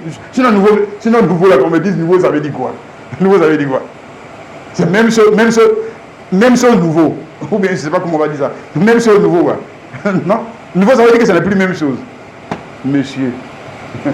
Hein? On parle à l'école, oui, mais l'Esprit de Dieu, quand l'Esprit de Dieu vient en toi, tu n'as pas besoin d'être un érudit dans le français, mais tu peux être un érudit dans la parole. Parce que quand toi-même tu lis, mais l'Esprit de Dieu va te montrer que si nouveau veut dire chanter encore l'Éternel, c'est qu'il y a un problème même dans ce verset-là. Il y a un problème. Nouveau sujet d'adoration. Avec nouveau nom, c'est ce que ça veut dire. Ça veut dire donc l'Éternel lui-même, il met sur cette figure, il passe sous une autre figure. Et puis maintenant, il dit chanter à l'Éternel un cantique nouveau. Parce que l'Éternel lui-même nous a donné son nouveau souffle de vie. Sous quel nom? Jésus-Christ. Qui est qui? Le dernier Adam. Et qui est le dernier Adam? Le Saint-Esprit. Le Saint-Esprit. Si. Le dernier Adam, ce n'est pas Branham. Comme le Branham, il dit que Branham est le troisième Adam. C'est lui l'esprit vivifiant. Regarde, les gens de Bessel, là, eux aussi, il y a trop de problèmes dans leur tête là. Il y a beaucoup qui n'ont même pas l'esprit. Hein? Non, le dernier Adam, c'est l'esprit vivifiant. Quand on dit esprit vivifiant, mais c'est le Saint-Esprit. C'est le Saint-Esprit. La vie éternelle. Voilà, l'homme spirituel. Alléluia. L'homme spirituel, lui, il peut être maintenant en toi. Il peut être en moi. Il peut être partout. Il peut être partout. Alléluia. Il peut être partout. Alors que l'homme que Marie a enfanté là, il ne pouvait pas être partout, monsieur. Non. Il ne pouvait pas. Donc, il devait maintenant mourir et ressusciter quand il meurt. Donc, le premier souffle qu'il a reçu de Marie. Hein? Ok, tu as compris, non? Le premier souffle qu'il a reçu de l'Éternel. Expire. Expire. Expire. Fini. Fini. Quand il ressuscite, c'est encore le même souffle. Ah, Koutouboué, toi aussi, quand même. Donc c'est le même souffle de Dieu encore nous donner. Le pauvre, il est mort pour rien. Voilà, il est mort pour rien. Ah, il n'a pas changé. Non, il pouvait faire ça. Si c'est ça, il pouvait faire. Non, il vient avec un nouveau souffle. Alléluia. Maintenant, ce nouveau souffle, quand il souffle par sa parole, comme ce matin, qu'est-ce que j'essaie de faire? J'essaie de te vivifier avec la parole. Amen. Pour que ton langage change. Pour que ton cœur change. Ok? Que tu deviennes un chrétien. Un homme de la nation chrétienne. Est-ce que tu me saisis, mon frère, ma soeur? Alléluia. Donc, dans tous les âges, ce qu'on a vu à la Pentecôte, là, c'est ce qui se répète dans tous les âges. Vous avez deux sons de trompette. Dans tous les âges, il y a deux voix. Hein? Il y a deux voix. Ok? La voix de trompette entre les mains de Jésus. En d'autres termes, si quelqu'un dit qu'il est une trompette entre les mains de Jésus, quelle voix doit-il nous faire entendre? Ah, tu as vu, non? Voilà. Mais si tu es trompette entre les mains de Baptiste, on sait que ce que tu vas nous faire entendre. Si tu es trompette entre les mains des gens de PDCI, si tu es passé de trompette entre les mains de quelqu'un, moi, si. La trompette entre les mains de quelqu'un. Hein? Si tu es entre les mains, hein, ce n'est pas entre les mains de Jésus. Hein? Oh, Jésus a dit que personne ne ravira de ma main. Bon, donc tu n'es pas encore dans la main de Jésus. En d'autres termes, tu n'es pas sous sa seigneurie. Entre les mains, ça veut dire que tu es sous sa seigneurie. Tu as accepté sa seigneurie. Ok? Tu as accepté qu'il te domine. Tu as accepté qu'il t'utilise. Tu as accepté que quand il veut dire quelque chose là, c'est par toi, il va souffler. Hein? C'est ce que ça veut dire. Instrument. Instrument entre les mains. Ce n'est pas instrument entre tes propres mains. Comme Daniel. C'est instrument entre les mains de Jésus. Auparavant, tu étais instrument entre tes propres mains ou instrument entre les mains des fétiches de ton village. Maintenant, on dit que tu es converti. Tu es venu maintenant entre les mains de Jésus. Tu as reconnu sa seigneurie. Ok? Maintenant, quelle voix vas-tu nous faire entendre? Quelle voix? Tu vas venir contredire Pierre. Tu vas venir contredire Paul. Ah! Bon, c'est que vous n'êtes pas dans les mains de la même personne. Ouais, vous n'êtes pas dans les mains de la même personne. Hein? Apocalypse chapitre 10, le verset 7. C'est ça qu'il a essayé de nous montrer en image dans la voix du 7e ange. Apocalypse 17, même qu'au jour de la voix du 7e ange, quand il sonnerait de la trompette, le mystère de Dieu s'accomplirait comme il a annoncé à ses serviteurs les prophètes. Donc, la voix du 7e ange, ça veut dire qu'il y a 7 personnes. C'est pas ange, on va dire quoi? L'autre dit ange, ça veut dire que ange. On a dit ange, ça tu dis que c'est homme. Mais même ange là, même c'est homme. Même ange là. Quand on dit ange même, on parle des hommes. On parle des hommes. Hein? Moi, tu n'as lu ça dans ta Bible. Moi, je vais t'inviter à lire ça. Hein? Dans le prophète Daniel. Hein? Dans le prophète Daniel, le chapitre 9.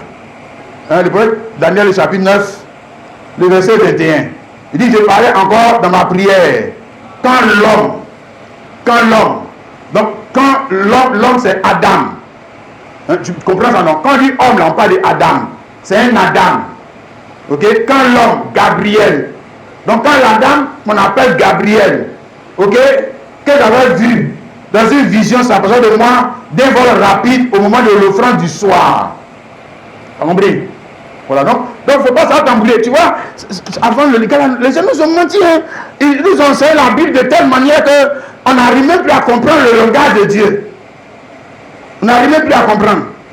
Parce que pour eux, quand on dit homme, il ne peut pas être Dieu. Quand on dit homme, il ne peut pas être un ange. Quand on dit homme, il ne peut pas ceci, il ne peut pas cela. Qui t'a menti? Qui t'a enseigné ça? C'est la Bible. Ah! Quand on dit homme, il peut être Dieu.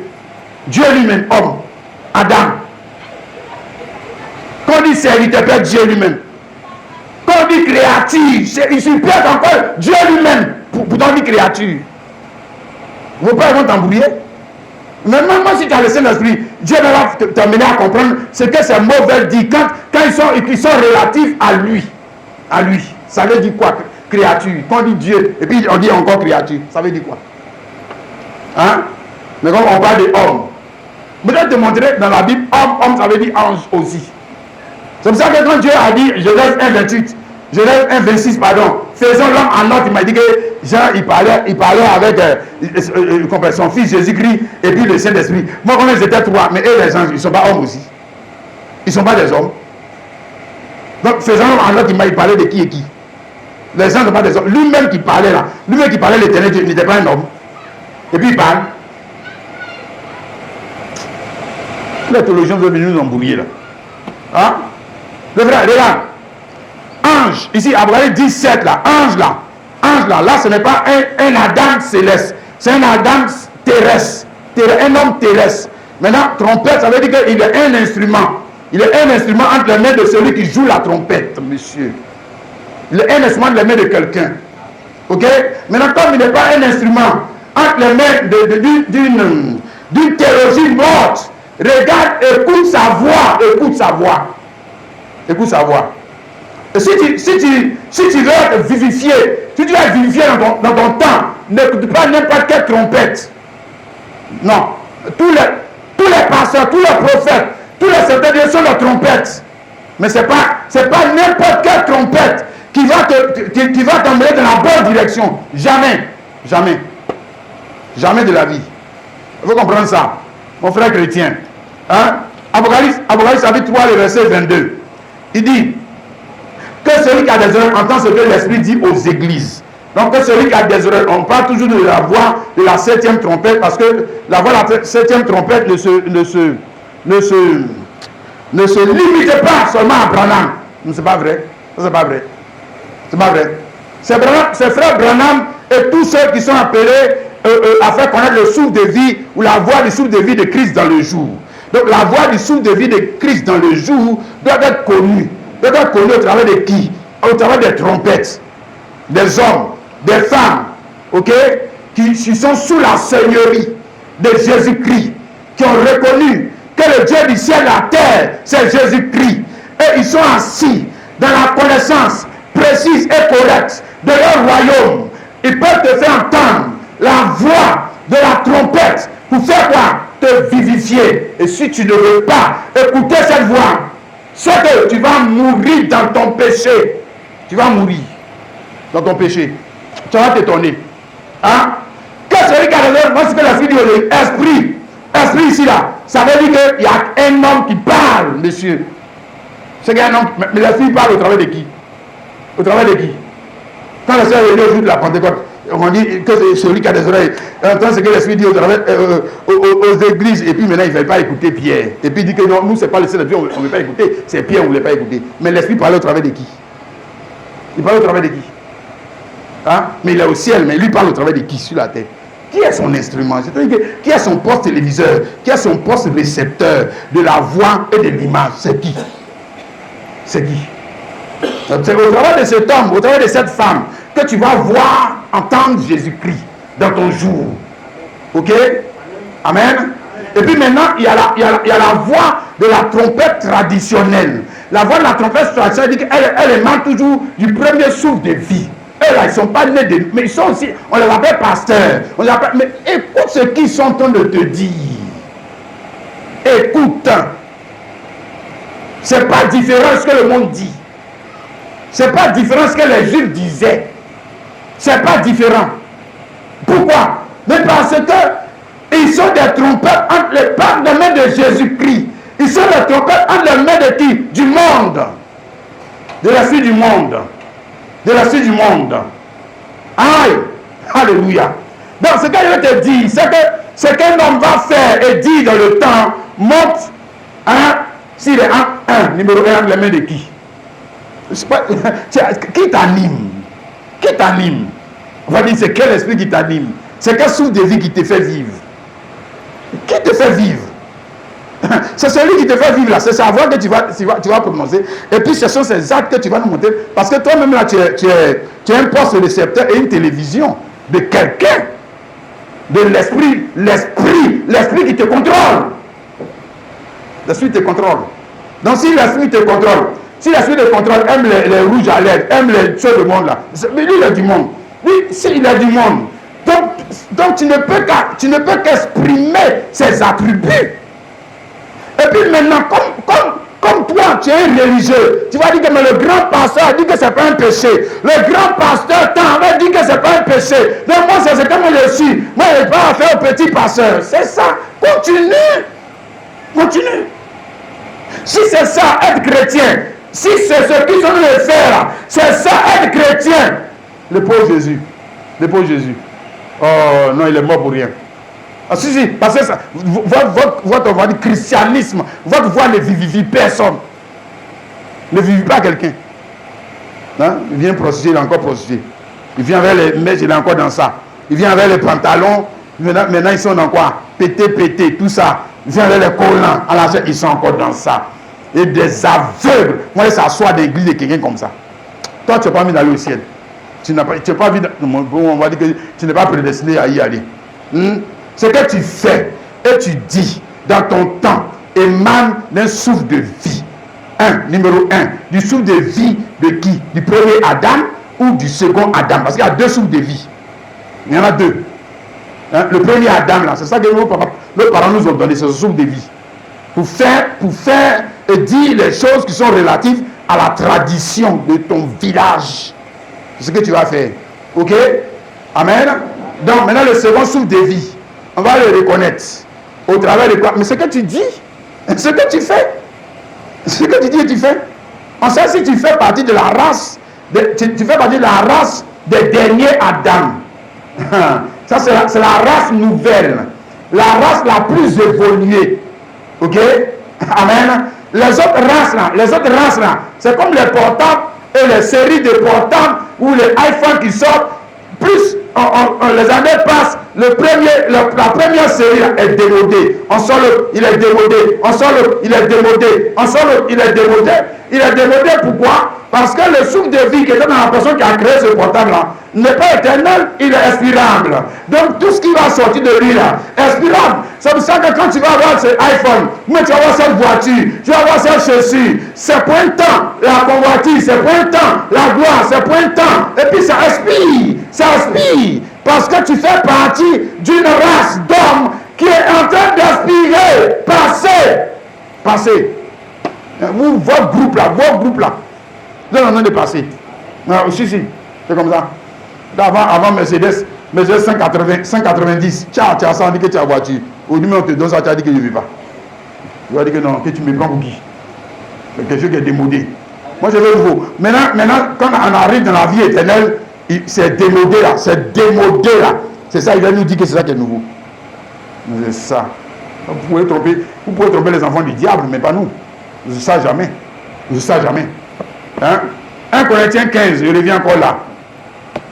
Le verset 47 à 49. Le premier homme tiré de la terre est terrestre. Donc, le premier homme tiré de la terre, le premier Adam, il est terrestre. Le second homme est du ciel, le Saint-Esprit. Maintenant, regarde, il dit tel est le terrestre. Donc, le premier terrestre, c'est qui? C'est le premier Adam. Alors, le premier sur le vie, tels sont aussi les terrestres. Voilà, tels sont aussi les terrestres. Donc, quand il vient, il met une race d'hommes au monde. Si il est le commencement d'une race d'hommes. Hein? Il y avait une première race d'hommes célestes. C'est ce qu'on a vu là. Les Gabriel. Les Gabriel, c'était la première race. Mais c'est la race céleste. Ok? Mais eux ne peuvent pas se marier. Eux ne peuvent pas. Tu sais ça, non? Mais ce sont des hommes. Ce sont des hommes, mais eux ne peuvent pas se marier. Voilà. Ils n'ont pas un peu la fécondité. Non. Ils n'ont pas ça. Ok? Amen. Ensuite, maintenant, on crée un autre on crée une autre race terrestre. Le premier Adam avec le souffle de vie expirable. Maintenant, lui aussi, quand il commence à avoir ses enfants, la série d'hommes qu'il est là, il commence à reproduire ça. Et comme il a un souffle de vie expirable, tout ce qui crée aussi va expirer. Va expirer. Tout ce qu'il a créé. Maintenant, ça va arriver sur toi. Toi aussi, tes groupes là, tes enfants, ton église qui est en train de mettre au monde là. Hein? Voilà. Et le céleste, tels sont aussi les célestes. Donc après, maintenant, on quitte maintenant le terrestre, on arrive maintenant le céleste. C'est-à-dire le Saint-Esprit. Le dernier Adam. Lui, il est le céleste. Ok? Amen. Maintenant, tels sont aussi les célestes. Les célestes qui viennent là, c'est qui? Les célestes qui viennent là, c'est qui? C'est qui? Mais c'est nous. C'est nous. C'est nous. C'est nous. Je n'ai pas d'accord avec ça. C'est que tu as un problème avec la Bible. Pour Adam, tu es d'accord. Maintenant, pour Jésus-Christ, on dit tels sont aussi les célestes. Il dit que non, c'est pas ça. On parle de Gabriel. On parle de quel Gabriel? On parle de toi. Tels sont les célestes. Hein? Tels sont les célestes. Mais ils sont sur terre. Ils sont sur terre, mais ils sont célestes. Ils sont du ciel. C'est pour ça que je te dis que le son de la voix des choses de la terre ne peut pas les concerner. Mais quand c'est le son de la voix du céleste qui les concerne. Parce que puisqu'ils sont du ciel. Ils sont du ciel. Ils sont du ciel. Oh, tu comprends ça, mon frère chrétien? Alléluia. Ils sont du ciel. Amen. Ou on va dire qu'ils sont en marche. Ils sont en marche vers le ciel. Hein? Ils sont en marche vers c'est pour un pèlerinage. Ils sont en marche vers leur patrie. Ok? Céleste. Amen. Maintenant, pour arriver à cette patrie céleste, ils ont besoin d'un autre souffle de vie. Ils ont besoin. Parce que le premier souffle n'est pas suffisant. Hein, pour faire le bon combat de la foi, ce que je sache. Non, on ne peut pas faire le bon combat de la foi avec le premier souffle. Non, ça nous dépasse. Hein? Voilà, on ne peut pas faire les choses célestes avec le premier souffle. Hein? Non, on ne peut pas faire les choses célestes avec le premier souffle. Parce qu'avec le premier souffle, on arrive toujours à bout. On est toujours poussé à bout. Hein? C'est-à-dire qu'on arrive à être à bout de force. Ou à bout de foi. Si. Parce que dans le premier souffle, il n'y a pas assez de force pour aller jusqu'au bout. Non. Il n'y a pas. Il n'y a pas assez de force pour aller jusqu'au bout. Ouais. Ton papa Jésus, mais je crois qu'on a apporté quoi? On a apporté la croix pour lui. Après, je n'ai pas d'accord avec ça. Physiquement, il a pu aller jusqu'au bout. Je n'ai pas dit physiquement, je n'ai pas dit spirituellement. Mais physiquement. Il a dû être aidé. C'est ça. Et mais il allait prier le Seigneur pour que le Seigneur lui donne la force d'aller jusqu'au bout. Tu me comprends? Hein?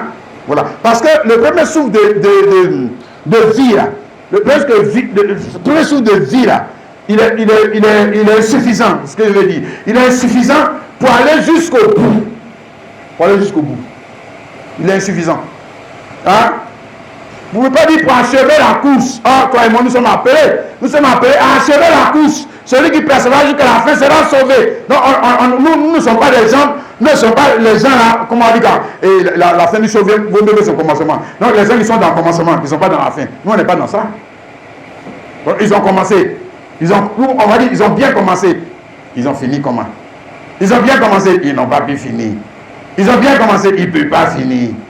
Mais si tu as le souffle de vie, de Jésus-Christ, oui. Mais si tu as le souffle de vie de tes parents, quand tu vas commencer là, tu ne pourras pas finir. Parce que arrivé un moment, tu seras à bout de souffle. Si, contre le péché. Ensuite, tu seras à bout de souffle. Contre le mal, tu seras à bout de souffle. Hein? J'essaie de te montrer pourquoi il est nécessaire qu'avant que la date d'expiration du souffle de vie qu'on a reçu de papa et de maman arrive, il faut que tu aies un nouveau souffle. Sinon, tu ne peux pas. S'il pouvait, l'apôtre là, s'il pouvait y arriver avec le souffle de vie, pourquoi on leur donne? Pourquoi on leur donne notre souffle de vie? S'il pouvait y arriver. Hein? Voilà. Donc ici, 1 roi 19. 1 roi 19, le verset 4. Le verset, en parlant de l'île de prophète. 1 roi 19, le verset 4. On dit que pour lui, il est dans le désert où après une journée de marche, il s'assit sur un genêt et demanda la mort, en disant c'est assez. Maintenant, Éternel, prends mon âme, car je ne suis pas meilleur que mes pères. Et il se coucha et s'endormit sous un genêt. Et voici un ange le toucha. Et il dit, lève-toi, mange. Il regarda, il y avait à son chevet un gâteau cuit avec des pierres chauffées et une touche d'eau. Il mangea et puis se recoucha. L'ange de l'Éternel une seconde fois le toucha et dit, lève-toi, mange. Quand le chemin est trop long pour toi, il se leva, mangea et but. Et avec la force que lui donna cette nourriture, il mangea 40 jours et 40 nuits jusqu'à la montagne de Dieu, à Horeb, même surtout jusqu'à ce qu'ils soient enlevés. Hein? Tu connais son histoire, non? Bien. Maintenant, la Bible nous montre ici que cet homme arrivé à un moment de la vie, il était à bout de souffle. Tu as vu, non? Ici, là. Il est fatigué. Ici, il était à bout de souffle. Hein? Dans la lutte contre le péché, dans la lutte on va dire quoi? Pour proclamer la parole de Dieu. C'est une lutte dans laquelle il y a le stress. C'est une lutte dans laquelle il y a le découragement. C'est le chemin du royaume de Dieu. Pour ceux qui sont sur ce chemin, pour ceux qui sont appelés à marcher sur ce chemin de Jésus, forcément, ils vont un jour connaître ce que Élie le prophète a connu. Mais ceux qui vivent la vie, ils vivent la vie là, non, ça, ils ne peuvent pas connaître ça. Non, ils ne peuvent pas connaître ça. Ils n'ont jamais connu ça. Et ils ne connaîtront jamais ça. Ils ne connaîtront jamais ça. Voilà. Mais s'il est abattu, s'il est abattu, c'est parce qu'il a vu le païen qui avait une voiture, lui n'a pas aussi. C'est pour ça qu'il est abattu. S'il est abattu, c'est parce qu'il a vu la païenne qui avait une chaussure et qu'il n'avait pas aussi. S'il est abattu, c'est parce qu'il a vu l'autre qui avait un portable et qu'il lui n'avait pas aussi. C'est parce qu'il a vu le gars qui avait une maison et il n'avait pas aussi. Mais il n'est jamais abattu. Il n'est jamais abattu. Quand la gloire de Dieu n'est pas manifestée, quand les hommes ne sont pas convertis, quand lui-même il ne peut pas vivre bien, il n'est jamais abattu. Il n'est jamais abattu. Quand il tombe dans le péché même, il n'est pas abattu. Il n'est pas abattu. Non. Il n'est pas abattu. Bon, lui, il n'est pas dedans. Si, il n'est pas dedans. Il ne peut pas manifester le sentiment qui est dans Jésus-Christ parce que en réalité, il n'est pas encore rentré dans l'affaire. Dans l'affaire, nous sommes en train de parler. Il n'est pas encore rentré dedans. Regarde, mon frère, Élie le prophète, ici, là, il est tellement découragé qu'il dit qu'il veut mourir. C'est pas abattu de dépression. Hein? Mais la Bible dit que c'est un homme de la même nature que nous. Hein, le frère? Oui. C'est Jacques chapitre 5, le verset 17, pour lire. Il est un homme de la même nature que nous. Oui. Donc c'est pas une chose mauvaise. D'ailleurs, c'est une bonne chose. C'est une bonne chose parce que je dis que si ça n'était jamais arrivé, pleure. Si ça n'était jamais arrivé, pleure. Si ça n'était jamais arrivé, sois malheureux. C'est que tu es une personne malheureuse. Parce que toi, tu n'as jamais connu ce que Jésus a connu, ce que les apôtres ont connu, ce que tous ceux qui ont été appelés à la vie éternelle ont connu. Tu es malheureux. Tu es malheureux parce que tu pleures seulement que pour les choses sur lesquelles il y a une date d'expiration. Si, c'est pour ça seulement que tu pleures. Tu ne pleures jamais parce que tu n'arrives pas à enfanter les enfants de Jésus. Tu ne pleures jamais parce que toi-même, bon, ta vie chrétienne, qu'est-ce qu'il y a vie chrétienne? C'est même assemblée de Dieu là. C'est la continuité. Non, c'est la continuité de l'échec. C'est la continuité de quoi? La vie rétrograde. Vous voyez que le gars est mort. Il est mort. Il n'a jamais été vivifié. Jamais il est mort. Il est mort. Il est 2 fois mort. Comme le vieux de la lycée, qui se vend d'être riche, mais aveugle, nu, pauvre, malheureux. Pourquoi? Mais parce qu'elle ne connaît pas le sentiment que dans Jésus-Christ, elle ne connaît pas. Elle ne connaît pas.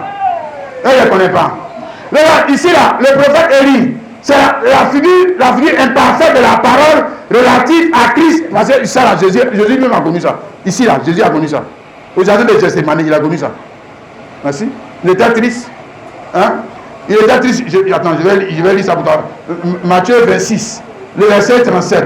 Il prit avec lui Pierre et les 2 fils de Zébédée. Il commença à éprouver de la tristesse et des angoisses. Et il leur dit, mon âme est triste jusqu'à la mort. Restez ici et veillez avec moi. Qui a dit ça?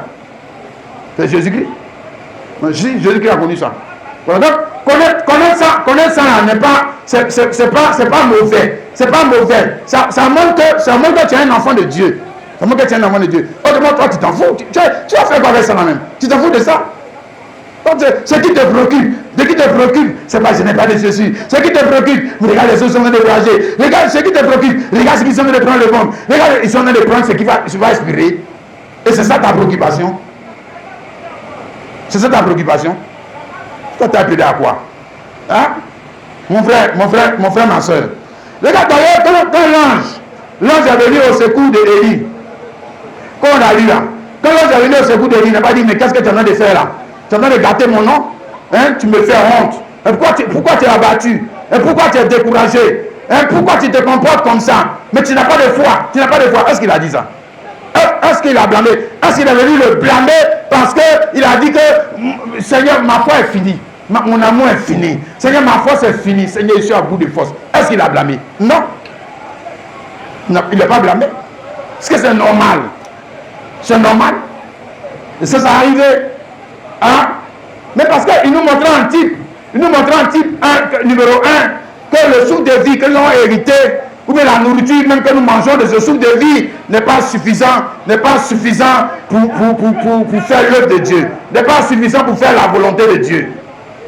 Hein? C'est pour ça que l'ange est venu, ici là, l'ange est venu là, c'est le Saint-Esprit. Mais dans son jour, comme la parole n'était pas bien parlée, c'était quoi? L'ange de l'Éternel. Mais l'ange de l'Éternel, c'est le Saint-Esprit. C'est le dernier Adam. C'est le dernier Adam. Maintenant, il est venu d'où? Lui-même, il est venu d'où? Il est venu du ciel. Nourriture, il est venu d'où? Nourriture, c'est venu du ciel. Tu ne vas pas me dire qu'il y a une nourriture ici, à la terre, ici, que tu manges. Tu peux manger, puis ça te donne la force pendant 40 jours, 40 nuits sans manger. Et où est la nourriture, là, ici? Ici, là, où est cette nourriture? Tout ça est venu du ciel. Donc maintenant, quand il a mangé, ce qu'on avait le verset 8, il se va manger et bu. Et avec la force, le mot force, c'est force physique, force, c'est force morale, force, c'est force spirituelle, force, c'est second souffle. Second souffle. Et alors, ce second souffle, il a marché sans se souffler.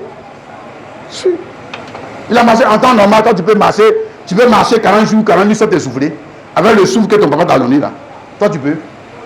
Hein? Tu peux marcher 40 jours, 40 jours. Tu as dit, courir à la boulangerie, si nous on sera essoufflé. Hein? Après, il faut te raison 40 jours et 40 nuits. Oh. Toi, tu ne peux pas y arriver. Hein, ce souffle-là, non, tu es trop petit. Hein? Mais il a marché, le gars il a marché la distance qui lui restait pour que la vie, son ministère arrive à respiration. Hein? Pour que sa vie arrive à respiration, il avait besoin de force pour finir la course. Pour finir la course. Alléluia. Ah oui, le frère et la soeur. Et c'est dans cette situation que nous sommes aussi dans la même nature, parce que c'est des choses qui peuvent nous arriver. Et souvent, disons la vérité, ça nous arrive. Ça nous arrive. Où on est à bout de force. Il n'y a plus de foi. Ici, il n'y a plus de foi pour croire. Mais s'il n'y a plus de foi pour croire, dans pour toi là, mais dans pour lui, il y a toujours la foi.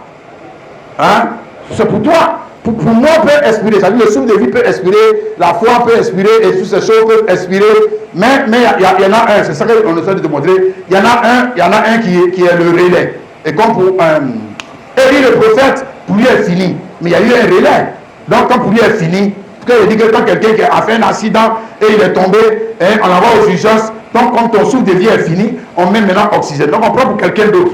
On prend pour quelqu'un d'autre pour t'aider, pour te fortifier. Donc c'est la même chose, c'est la même note qu'on a pour Élie. Pour lui, là, il est fini. Donc il est couché, il ne veut plus bouger. Donc le Seigneur est venu, il a pris pour lui donner. Donc c'est ça la nourriture. Lui a donné. Et puis maintenant, pour le Seigneur, ça l'a renouvelé, ça l'a ressuscité. Ok?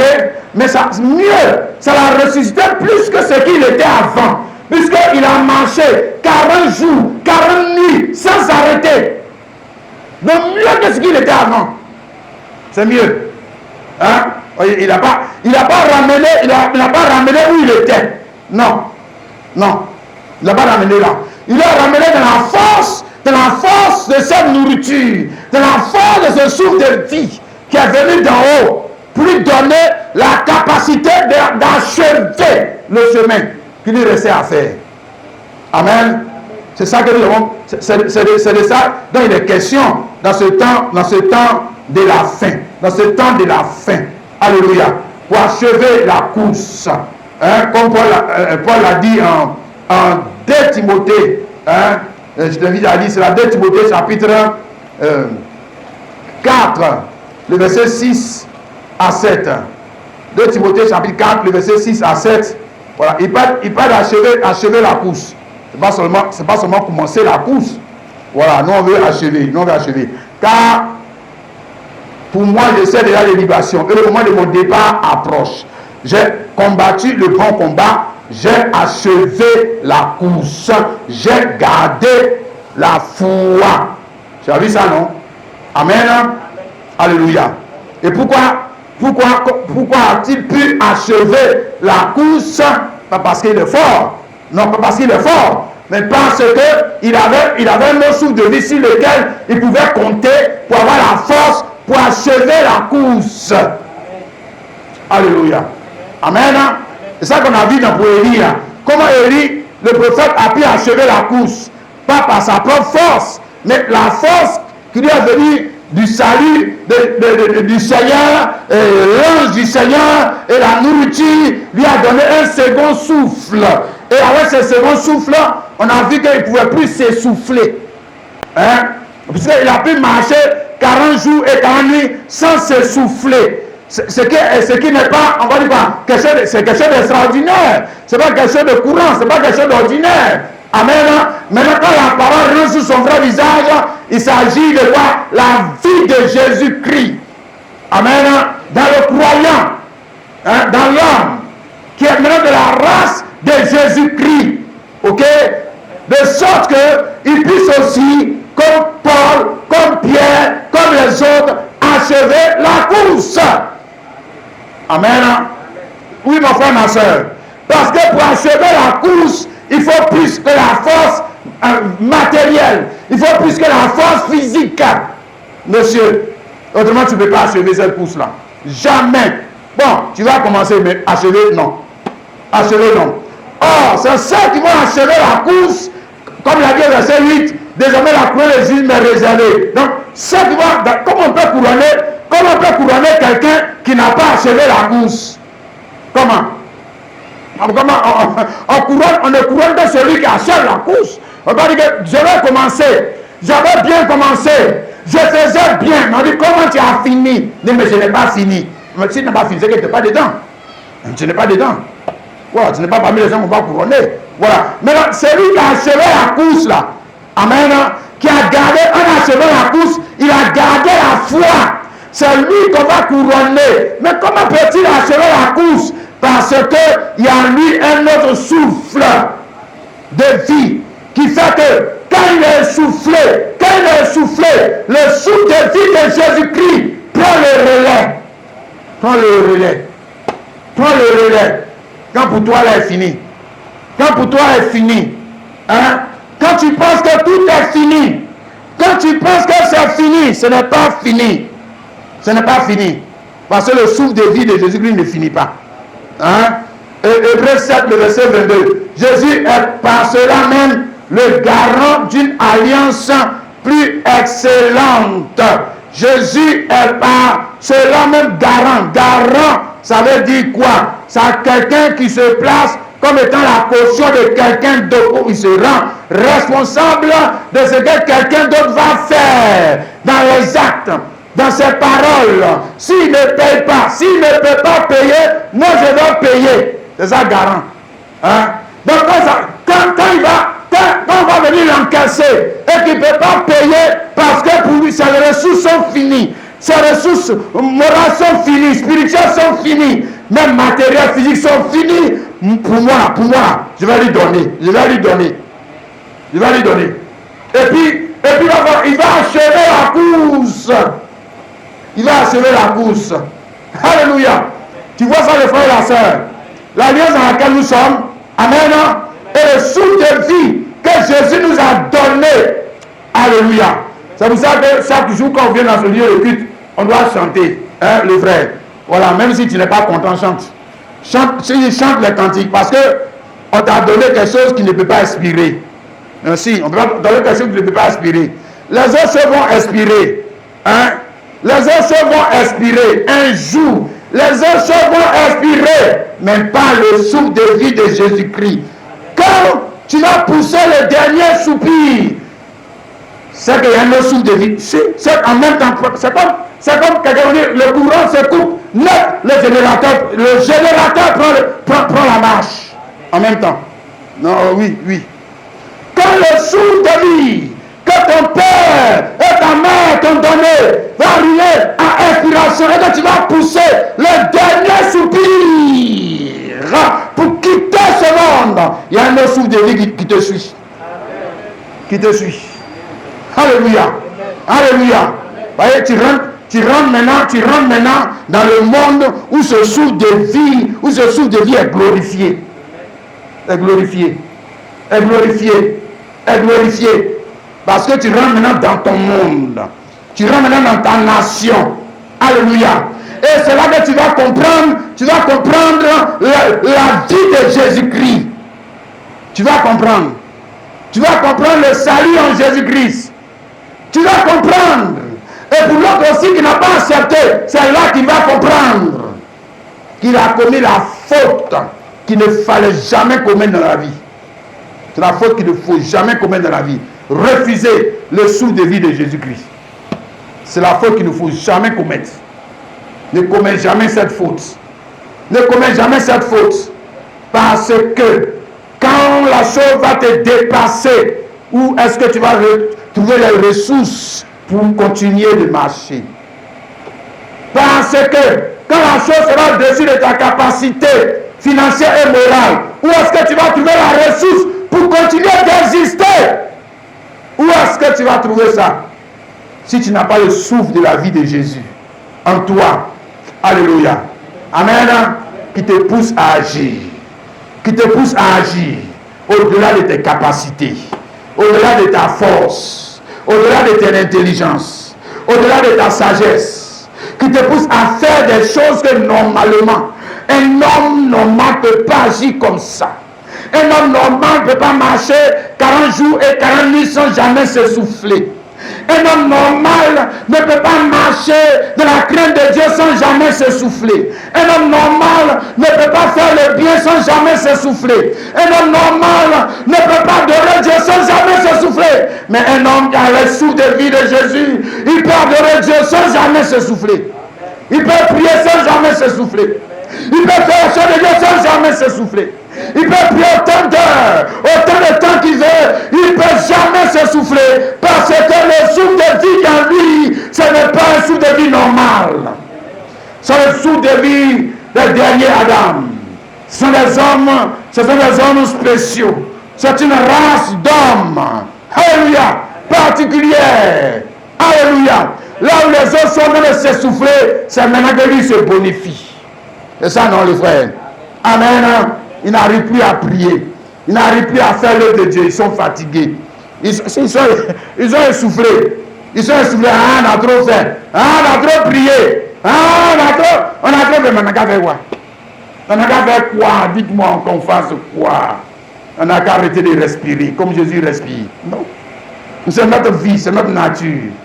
La prière, c'est notre nature. L'adoration de Dieu, c'est notre nature. Alléluia.